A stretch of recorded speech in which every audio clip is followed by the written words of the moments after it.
Praise the lord. మన ప్రభువును రక్షకుడైన యేసుక్రీస్తు నామంలో మీ అందరికీ వందనాలు. మార్కు సువార్త 13వ అధ్యాయం 31వ వచనం మనం చూసినట్లయితే, మరి ఆకాశమును భూమియును గతించును గాని నా మాటలు గతింపవు. దేవుడి కొద్ది వాక్యం దీవించును గాక. ఆమేన్. మరి వాక్యాన్ని మనం చూసినట్లయితే ఆకాశం భూమి గతించిన ఆయన మాటలు గతింపవని. మరి మన దేవుడు మాట ఇచ్చి నెరవేర్చే దేవుడు. బైబిల్ గ్రంథంలో మరి హెబ్రీ పత్రికలో చూసినట్లయితే ఆయన ఒక చక్కని మాట చెప్తారు. వాగ్దానం చేసినవాడు నమ్మదగినవాడు. అవునండి, మనిషి కాదండి మాట తప్పడానికి. దేవుడు మన పక్షాన కార్యం చేసే దేవుడు, మన పక్షాన యుద్ధం చేసే దేవుడు. అయినా మరి ఆయన మనల్ని విడిచిపెట్టే దేవుడు కాదండి. నిన్ను విడువను, నిన్ను ఏమాత్రము విడువను, నిన్ను ఎన్నడను ఎడబాయను అని చెప్తా ఉన్నారు దేవుడు. మరి దేవుడు ఏ పరిస్థితులైనా మనల్ని విడిచిపెట్టేవాడు కాదండి. మన స్థితిగతులు ఏమైనా, మన పరిస్థితులు ఏమైనా, మనం ఎలా ఉన్నా మనల్ని మనలుగా ప్రేమించేవారు దేవుడు ఒక్కడే. ఆయన మాత్రమే నిన్నుగా ప్రేమిస్తాడు. మరి జ్ఞాపకం చేసుకున్నట్లయితే ఈ దినాన్ని చాలా సందర్భాల్లో మన ప్రియమైన వారు, మనం ప్రేమించేవారు, మనకు ప్రియమైన వారు మన చుట్టూ ఉండేవారే మనకి చెప్తా ఉంటారు, నీకే అవసరం వచ్చినా నేనున్నాను అంటారు. నీకేది కావాలన్నా నేను ఖచ్చితంగా సహాయం చేస్తాను, నీ ప్రతి పరిస్థితిలో నీకు తోడుగా ఉంటాను, నేను నీకున్నానని చెప్తూ ఉంటారు కదండి కొన్ని సందర్భాల్లో. కానీ ఉదాహరణకి మనం ఒక పెండ్లి చూసినట్లయితే ఆ పెండ్లిలో ప్రమాణాలు చేస్తారు. ఆ ప్రమాణాలు ఈ రోజుల్లో ఎంతమంది నిలబెట్టుకుంటున్నారండి? ఆ ప్రమాణాలకు తగ్గట్టుగా ఎంతమంది జీవిస్తున్నారు? నోటితో చెప్పేయడమే కదా అని చెప్పేస్తున్నారు, కానీ దాని ప్రకారం జీవించేవారు చాలా తక్కువ కదండి. మరి మన దేవుడు అటువంటి వాడు కాదండి. దేవుడు మాట తప్పడానికి మనిషి కాదైనా, ఆయన ఈ లోక రక్షకుడు.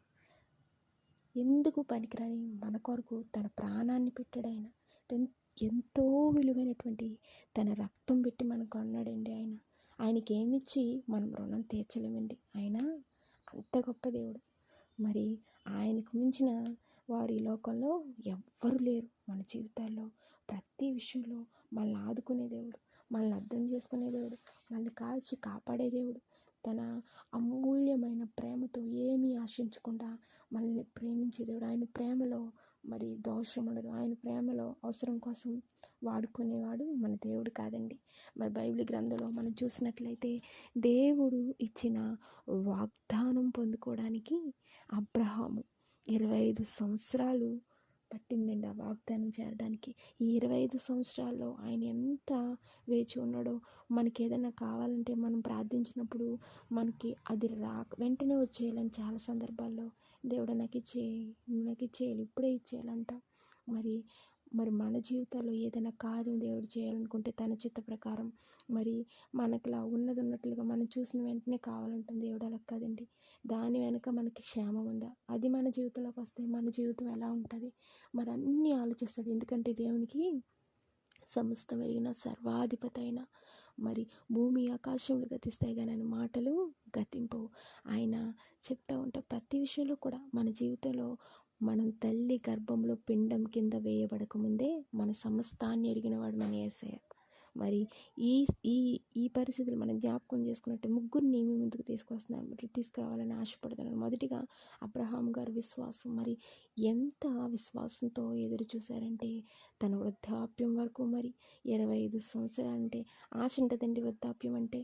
మరి ముదిమి వయసులో దేవుడు తనకి కుమారుడిని అనుగ్రహించాడు కదండి. ఎప్పుడు తను ఎదురు చూచినప్పుడు, విశ్వాసంతో దేవుని కొరకు ముందుకు నడిచినప్పుడు.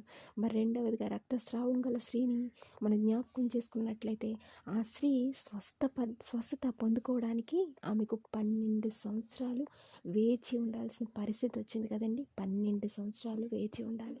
ఆమె ఎంతగా వేచి ఉందండి. తను వేచి ఉండటమే కాదు కానీ దేవుని కొరకు మరి దేవుడు నన్ను స్వస్థపరుస్తాడు, ఆయన నన్ను ఆయన నా తల మీద చేయి పెడితే నేను స్వస్థపడతాను, ఆయన్ని చూస్తే స్వస్థపడతాను, ఆయన్ని చెప్తే ఒక మాట స్వస్థపరచబడతాను అనుకోలేదు. కానీ ఆమె ఒకటే నమ్మింది, ఆయన వస్త్రపు చెంగు మాత్రము నేను ముడితే నాకు స్వస్థత వస్తుందని నమ్మింది.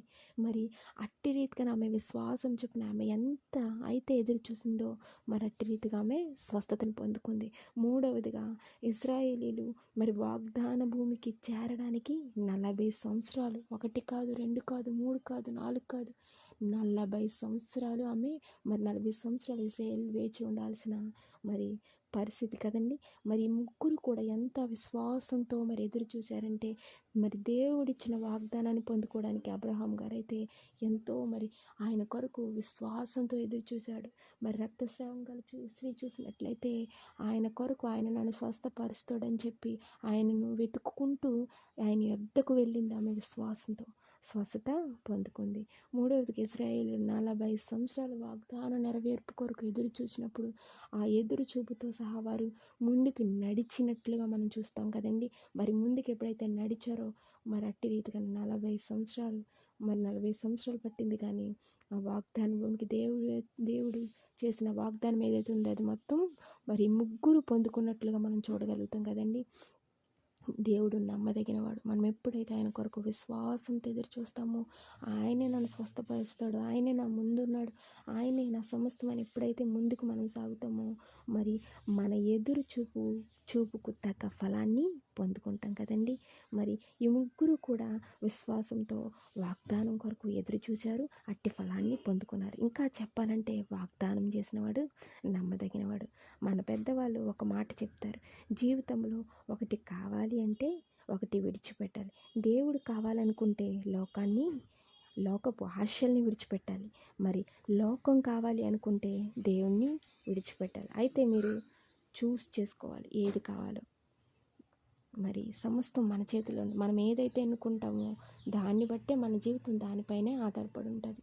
మరి దేవుడి కొద్ది మాటలు దీవించును గాక. God bless you. ఆమేన్.